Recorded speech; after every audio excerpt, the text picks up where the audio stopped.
할렐루야. 굿TV 세상을 보는 창 오색 오감을 시청하시는 시청자 여러분, 저는 총신대학교 평교원의 책임교수 김온유 목사입니다. 오늘 좋으신 하나님께서 제 강의를 시청하시는 모든 분들께 큰 평강 주시기를 주님의 이름으로 축복합니다. 오늘은 자기애성 성격 장애, 특히 인격 장애라고 하는데 이 말씀에 대해서 함께 나눠보고자 합니다. 여러분, 하나님의 형상이라는 말씀을 들어보셨죠? 예, 하나님의 형상이라고 하는 것은 이 인격적인 형상이 있고 거룩한 형상이 있어요. 그래서 하나님의 형상 첫 번째는 영적인 형상이라고 그러는데 그것은 하나님의 거룩함을 말합니다. 그리고 하나님의 인격적인 형상은 지정의라고 하는데 거룩한 지성, 거룩한 감정, 거룩한 의지, 이렇게 말씀을 나눌 수가 있겠죠. 그런데 이 하나님의 형상으로 지음받은 인간이 하나님을 떠나게 될 때, 또 하나님을 배척하게 될 때 오는 어둠의 영으로 말미암아 타락한 지성, 그리고 타락한 감정, 타락한 의지가 결국은 생각을 해도 죄를 짓게 되고 또 계획도 죄를 짓게 되는 이러한 일들로 인해서 하나님의 심판을 자초하고 말았죠. 하나님을 대하는 우리의 인격, 동시에 사람을 대하는 우리의 인격도 역시 거룩한 하나님의 품성을 가지고 살면 얼마나 좋겠습니까? 성경은 분명히 말합니다. 이기주의가 아닌 이타주의의 인격이 예수님을 닮은 인격이라고 그렇게 말씀을 하고 있습니다. 예수님께서 누구든지 나에게 오면 내가 저희를 쉬게 할 것이고 나의 멍에를 메고 내게 배우라고 했는데 그 멍에가 뭐냐? 마음이 온유하고 겸손하다는 것입니다. 그래서 온유와 겸손은 예수님의 정서적 성품입니다. 그것은 곧 타인을 위한 성품이고 온 인류를 위한 십자가를 지시는 희생의 성품입니다. 이타주의라는 것이죠. 오늘 여러분, 하나님의 거룩한 형상으로 지음받은 우리가 그리스도 예수를 믿어서 예수님의 성품, 하나님의 거룩한 인품을 갖게 되는 것이 우리 신앙의 목표가 되고 목적이 되는 것입니다. 그런데 오늘 자기애성 인격장애는 자신에 대한 과장된 평가 그리고 특권의식을 가지고 다른 사람을 착취하거나 오만한 행동을 나타내는 사회 부적응 성격을 그렇게 말하고 있습니다. 그러다 보니까 이것은 지나친 자기사랑, 비현실적인 자기평가로 타인을 무시하고 자기 중심적인 행동으로 대인관계의 갈등과 부적응을 초래하는 병적인 상태를 이 자기애성 성격장애라고 그렇게 말하고 있는 것입니다. 누구든지 인간은 자기 존중에 대한 욕구가 있습니다. 아브라함 메슬로우가 말한 것처럼 인간은 스스로 존중받고 싶어하는 욕구가 있다는 것이죠. 이것을 우리는 자경심, 자존중감 이렇게 말을 하고 있습니다.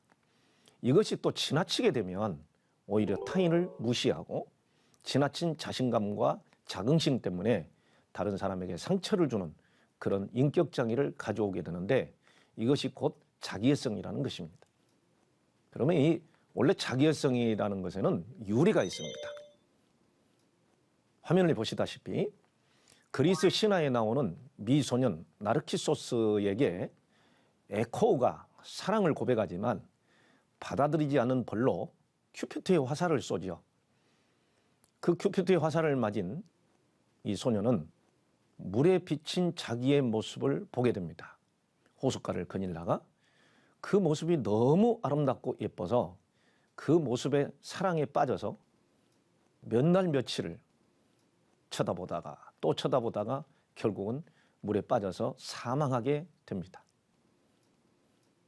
그 신화에는 그 장소에 수선화가 피었다고 그래요. 그 꽃이 핀 이름을 수선화라고 하는데 그 수선화의 그 학명이 나르시스라는 것입니다.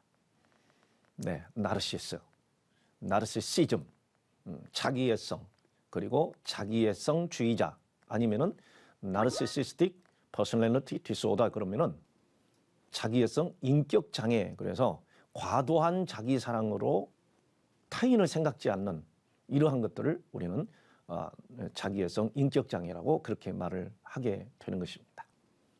그러면 자기애성 인격장애의 증상에 대해서 우리가 한번 알아보겠습니다.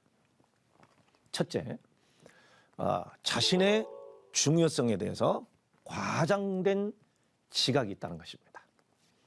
다시 말해서 자신의 성취나 재능을 과장하고 우월한 존재로 인정되기를 기대하는 마음에서 계속 많은 사람에게 자신의 어떤 우월감을 나타내려고 하는 그런 것들이 많습니다. 그래서 성공, 권력, 자신 재능의 탁월함, 그리고 아름다움 또는 이상적인 사랑에 대한 공상에 집착합니다. 그래서 항상 자신의 아름다움을 인정받고 싶어 하고, 그리고 그 아름다움뿐만 아니라 나는 이 아름다움 때문에 누려야 될 당연한 특권을 모든 사람에게 어필하는 거죠. 호소하는 거죠. 그래서 모든 사람들이 그 아름다움을 과도하게 칭찬해 주지 않으면 속이 상하고 만족하지 못하는 그런 사람들을 공주병 걸렸다, 왕자병 걸렸다, 이렇게 이야기를 하는 것이죠. 그래서 항상 이런 사람은 자신이 특별하고 독특한 존재라고 믿고 특별한 상류층의 사람들만 나는 어울릴 수 있어, 이렇게 생각을 합니다. 그리고 또한 과도한 찬사를 요구합니다.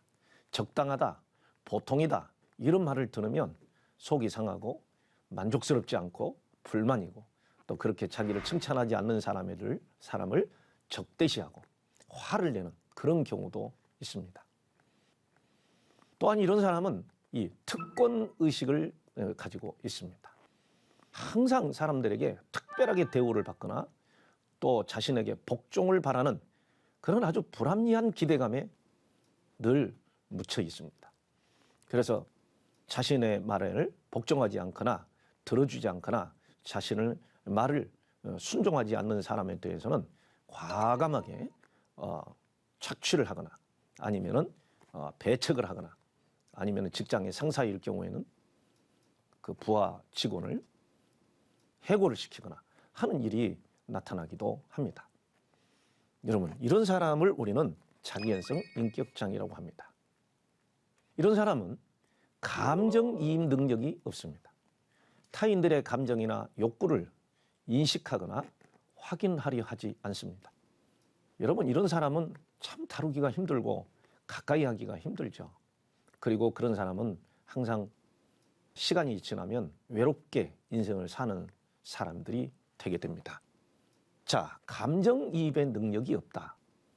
그리고 타인들의 감정이나 욕구를 인식하거나 확인을 하지 않는다.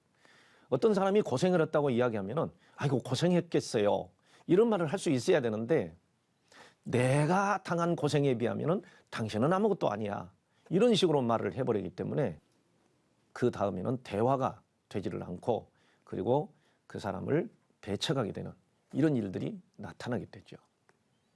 네. 그 다음에 흔히 타인을 질투하거나 타인들이 자신에 대해서 질투하고 있다고 믿습니다. 여러분, 이 질투심에 대한 그 마음 자체가 항상 비교에서 오는 열등감, 자기 수치감, 여기에서 질투심이 많이 옵니다. 그렇기 때문에 이 질투심을 가졌다라는 그 자체는 또 다른 사람이 나의 우월이나 나의 아름다움이나 나의 능력에 대해서 질투하고 느끼고 있다고 스스로 생각할 때가 많습니다. 자기애성 인격장애는 항상 그 마음에 모든 사람 앞에서 나는 뛰어나야 된다고 생각하기 때문에 질투가 심하고, 그리고 또한 질투를 받는다고 스스로 과대망상을 하기가 쉽습니다.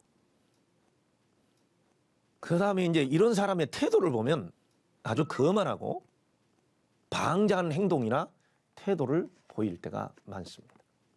앉은 자세도 딱 어깨를 버리고 아니면은 고개를 쳐들고 전혀 다른 사람의 시선을 지각하지 않고 그저 자기만의 감정을 표현하는 얼굴을 하고 있습니다. 이런 사람은 어떤 자기의 어떤 감정을 잘 숨기지를 않아요.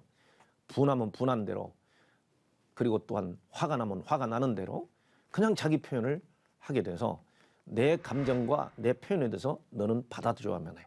당신은 내 감정을 이해해야만 해. 이런 식으로 생각을 하기가 쉽습니다. 참 피곤한 사람이죠. 그 다음에 보면 이제 이거를 이제 외현적 성격이라고 하는데 타인의 반응에 개의치 않고 자기 주장을 확실하게 합니다. 외현적 성격과 내형적 성격이 있는데 대개가 자기애성 장애를 가지고 있는 사람이 그 드러내는 외향적 성격, 이거를 외현적 성격이라고 하는데 외쪽으로 드러나는 성격이죠. 그래서 타인의 반응에는 전혀 개의치 않습니다. 자기 주장을 확실하게 합니다. 그리고 주장합니다. 만약의 경우에 그 반대를 의견을 말하면은 더 강하게 주장을 해서 상대방을 꺾어버리려고 하죠. 그 다음에 성격이 내현적인 사람이 있습니다. 이런 사람은 그걸 우리가 내사한다 이런 말을 하거든요. 인트로젝션. 예, 이런 사람은 수줍고 내향적이고 타인의 반응에 대해서 매우 민감하고 아주 조심스러운 행동을 하게 됩니다. 특히 자기애성을 가지고 있다는 그 자체가 아주 자기중심적이기 때문에 내연적인 사람은 정말 피곤한 사람 중에 한 사람입니다. 그래서 어떤 말을 해도 칭찬을 안 해주면 심히 낙담하고 낙심하고 그 다음에는 어떻게 할까? 이런 생각을 하게 되면서 밤새내 고민을 하는 그런 사람이 되겠죠. 자, 이런 사람의 결국은 아까도 말씀을 드렸지만 나이가 들어서 육체적, 신체적 한계에 직면하게 될 때 아주 어려움을 겪게 됩니다. 왜 그럴까요? 내현적인 사람은 특히 스트레스가 많아요. 자기 스트레스가 많기 때문에 어떨 때는 두통이 오고 그 다음에 신체적인 고통이 오게 되고 정신적인 고통이 오게 되면서 다른 사람들이 자기를 인정해야 되는데 인정해주지 않는 데 대한 그 불편한 감정과 고통 때문에 참 힘들어하게 됩니다. 자, 이러한 사람을 우리는 왕자병 또는 공주병이라고 일컫게 되죠. 자, 쉽게 이야기해서 이러한 사람은 자기 도취적인 성격 장애라고 말할 수 있습니다. 자기 감정밖에 모르고 방어 시스템이 가장 강한 성격입니다. 여러분, 그 프로이트가 말한 이 방어 기제들을 생각을 해보면 이 프로이트는 분노를 한다든지 아니면은 다른 사람에게 이 상처를 토스한다든지 아니면은 자기 수치감을 느끼고 이거를 방어하기 위해서 회피를 한다든지 아니면은 뭐 부인을 해버린다든지 뭐 이런 것들의 10가지 방어 기제를 이야기를 했고 그 다음에 이제 수치감이 많거나 그리고 또한 이러한 고통을 안고 있는 자기애성 인격 장애자들은 그의 딸 그 안나 프로이트가 말한 것처럼 유머, 승화 이런 것들로 돌려서 자기의 수치를 가리우고 또한 자신의 우월성을 높이려고 하는 그런 것들이 굉장히 많기 때문에 방어 기제가 강할수록 다른 사람을 힘들게 하고 피곤하게 하는 것이죠. 자, 다시 한번 설명을 해보자면은 자기 도취적인 성격 장애는 자신의 감정밖에 모르고 방어 시스템이 강한 성격이라고 그렇게 이야기하고 있습니다. 또한 자신을 지나치게 높게 평가하고 남의 감정을 알지 못하므로 자신의 언행이 사람들에게 어떤 영향을 미치는지도 생각하지 않습니다. 자, 이런 사람을 대하고 있다 보면 내가 무시당한다라고 하는 느낌을 받게 됩니다. 그리고 자기가 조금이라도 상처를 받을 관계는 아예 피해버리는 사람이 됩니다. 자, 그들의 언어는 어떤 언어를 사용하고 있을까요? 그리고 또한 그들의 결과는 어떨까요? 보실래요? 한심한 소리 하네. 그런 것도 몰라. 왜 나한테 그런 거를 바래? 인간들이 왜 이래? 여러분, 이렇게 자신을 무시하고 그리고 깔보고 하는 사람들을 어떻게 사랑해 줄 수 있고 대해줄 수 있겠습니까? 교회 공동체 내에서 특히 예수님 말씀하신 것처럼 다른 사람을 나보다 더 낮게 여기고 겸손하게 그리고 온유하게 사는 사람이 사랑받는 사람이거든요.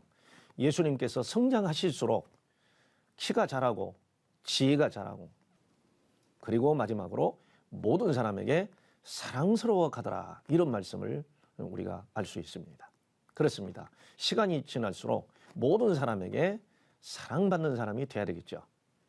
자, 그 결과 타인을 무시하거나 착취함으로 결국은 몰락하게 됩니다. 자, 이 자기애성 성격 장애의 심리학적 원인에 대해서 우리가 좀 알아보도록 하겠습니다. 그 심리학적 원인은 자신이 매우 중요한 존재라고 느끼는 유아기적 또는 1차적 자기애의 고착이 되었다. 이렇게 학자들은 이야기를 합니다. 왜냐하면 어린 시절은 전부 다 자기중심성입니다. 특히 영아기, 유아기까지는 엄마가, 아빠가 어떠한 것을 상황하기보다는 모두 다 내 말을 들어줘야 해 라고 하는 생각에 고착이 되어 있기 때문에 그 고착에서 벗어나지 못하면 자기애성 인격장애가 되는 것입니다. 이게 왜 생길까요? 그것은 부모가 기준이 없이 자녀를 양육하고, 즉 다시 말해서 과잉 보호하고 특별하게 성장하는 조손 가정, 그리고 그 자녀에게 이래서는 안 돼, 이러면 괜찮아, 이런 어떤 경계선이 없이 적당한 좌절을 경험시키지 못하고 이렇게 아이를 양육하다 보면 그 유아기적인 자기애가 치료되지 않고 지속되면서 고착될 경우에 자기애성 인격장애가 발생된다. 이렇게 이야기를 하고 있습니다. 우리 부모들은 자녀들에게 적당한 좌절 교육도 필요한 것입니다. 그 다음에 왜곡된 그들의 생각이 있습니다. 항상 그들의 마음에는 나는 매우 특별한 사람이야. 나는 특별한 대우를 받고 특권을 누릴 자격이 있어. 제가 상담을 했던 어떤 자매는 어린 시절에 너무 가난하게 힘들게 고통을 받고 자라는 과정에서도 교회만 가면 나는 특별해. 하나님이 나를 특별히 선택하셔서 복을 주실 거야. 이런 어떤 그 번영신앙적인 것에 굉장히 집착을 하게 됐고, 그러다 보니까 늘 나는 특별한 사람이라는 과하게 이야기한다면 망상적인 생각에 사로잡혀서 산 자매가 있었어요. 그러다가 결혼을 했습니다. 결혼을 했는데 그 결혼했던 남편에게 계속 불평이 오는 거예요. 제 아내는 망상이 있어요. 항상 어떤 말만 하면 나는 이거를 누릴 자격이 있다. 이렇게 말을 하면서 자신을 무시한다는 거죠. 그래서 부부관계가 너무 힘들었다고 저는 들었습니다. 그래서 나중에 상담을 해보고 실제적으로 어떤 척도 검사를 해보니까 자기애성 인격장애가 너무 심한 거예요. 이러한 경우 대화하기가 쉽지가 않습니다. 다른 사람이 불쌍하게 성장했고 고통받고 성장한 것에 대해서 자기보다 못했다고 생각하기 때문에 그렇게 이야기를 하는 겁니다. 또 나는 인정받고 칭찬받고 존경을 받는 것은 매우 중요하기에 그러한 것을 받지 못하는 것은 참을 수 없는 일이다. 네, 그렇게 삽니다. 사람들은 나를 비판할 자격이 없다. 나 정도의 훌륭한 사람이니 나를 이해할 수 있다. 이런 생각에 사로잡히게 됩니다. 여러분, 이런 사람은 설교를 한다든지 아니면 또 말씀을 들을 때에도 회개가 없습니다. 늘 자가당착에 빠져 있기 때문입니다. 이타주의로 살아야 되는데 이기주의로 사는 경우가 많다는 것이죠. 자, 그 다음으로 넘어가서요. 자, 이런 사람은 성장 과정에서 이렇게 성장합니다. 어린 시절 중요한 타인들로부터 직접적 또는 간접적 메시지에서 발전된다고 합니다. 자기애적 신념에 일치하는 긍정적 정보에 선택적으로 주의를 기울이고 그의 중요성을 부여하면서 긍정적 자기상을 강화합니다. 항상 나에게 좋은 말, 나에게 좋은 감정, 여기에만 집착해서 선택적으로 그것을 선택하고 수용하는 그런 자세만 되어 있기 때문에 자기에게 좋지 않는 말, 비평하는 말에 대해서는 참을 수 없는 그런 삶을 사는 것이죠. 그리고 또한 자신의 신념에 상치되는 부정적 정보는 무시하거나 왜곡하는 경우가 많습니다. 잘 못 알아듣고 얼마나 힘들게 알아듣는지 대화하는 사람이 너무너무 화가 많이 나는 그런 일들이 많습니다. 그 다음으로 넘어갈까요? 이제 오늘 가장 중요한 부분인데 그러면 성경에서는 자기애성 인격이 어느 때부터 시작됐고 어떻게 묘사하고 있을까요? 네, 성경에서는 창세기 3장 10절에 지금까지 인격장애라든지 정서장애의 가장 큰 시발점이 뭐였느냐? 바로 인간이 타락했을 때부터입니다.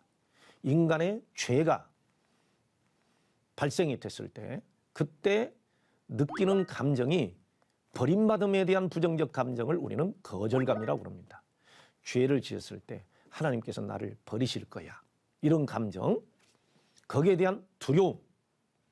여러분, 인간관계에서 다른 사람이 나를 버릴 것이라고 생각하면 그거를 당하는 사람은 버림받지 않기 위한 극도의 노력을 하게 될 때 거기에서 인격장애가 오는 것입니다. 그것을 우리는 방어기제라고 그러죠.